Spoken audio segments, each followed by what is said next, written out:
Fibroids ఉన్నప్పుడు C section చేయాల్సిన situation వచ్చింది అనుకోండి, ప్రెగ్నెన్సీ ఇంకా ఎనీ కైండ్ ఆఫ్ బీపీ పెరగడము అలాంటి ఎనీ కైండ్ ఆఫ్ రిస్క్ వల్ల సీ సెక్షన్కి వెళ్ళాలి, సిజేరియన్ చేయాల్సి వచ్చింది. మరి ఆల్రెడీ ఫైబ్రాయిడ్ ఉంది అక్కడ.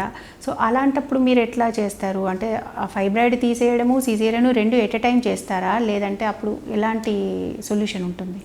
యూజువల్లీ ఏంటంటే మనకు ఫైబ్రాయిడ్ మనము ఎక్కడైతే బేబీని డెలివరీ చేయాలి కదా దాన్ని లోవర్ యూట్రైన్ సెగ్మెంట్ అంటాం అనమాట.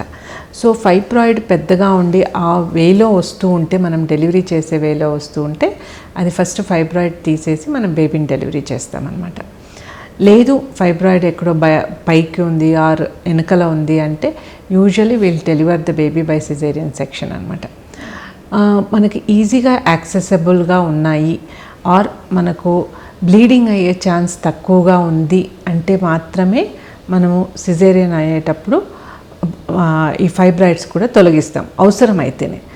లేదు మనకు బ్లీడింగ్ ఎక్కువ అయ్యే ఛాన్స్ పాసిబిలిటీ ఎక్కువగా ఉంది ఆర్ ఫైబ్రాయిడ్స్ చాలా కిందకు డీప్ సీటెడ్గా ఉన్నాయి అంటే యూజువలీ ఆ టైంలో చెయ్యము. ఎందుకు అంటే మనము ఈ ఫైబ్రాయిడ్స్ తీసేటప్పుడు బ్లీడింగ్ ఎక్కువగా అవుతుందన్నమాట.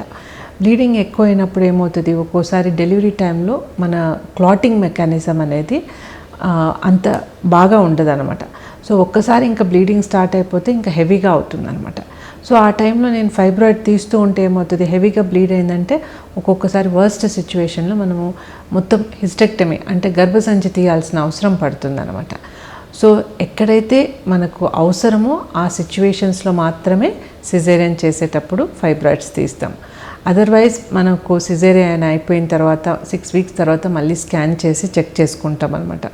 యూజువల్లీ ఫైబ్రాయిడ్ యూట్రస్ అంతా చిన్నగా అయిపోతుంది. అప్పుడు మనకు యూజువల్లీ సైజ్ ఆఫ్ ద మామూలు చిన్న I would say pear fruit అంటాం కదా అంత సైజుకి వచ్చేస్తుంది అనమాట. అప్పుడు ఆ ఫైబ్రాయిడ్స్ అన్నీ కూడా ష్రింక్ అయిపోయి ఉంటాయి అనమాట. సో యూజువల్లీ మనకేంటంటే ఇప్పుడు ఫస్ట్ టైం ప్రెగ్నెంట్ మదర్ ఉన్నారు, ఆమెకు మనం ఫైబ్రాయిడ్ ఉంది అని తీయడానికి వెళ్ళేసి ఎక్కువ బ్లీడ్ అయితే ఆమెకు గర్భసంచి తీసేసామనుకోండి, ఆమెకు ఫ్యూచర్లో చిన్న పిల్లలు పుట్టే అవకాశమే ఉండదు అనమాట. So that decision we will take on the table అనమాట. అంటే if it is necessary only చేస్తాం, అదర్వైజ్ లేదు అవసరం లేదంటే చేయమన్నమాట.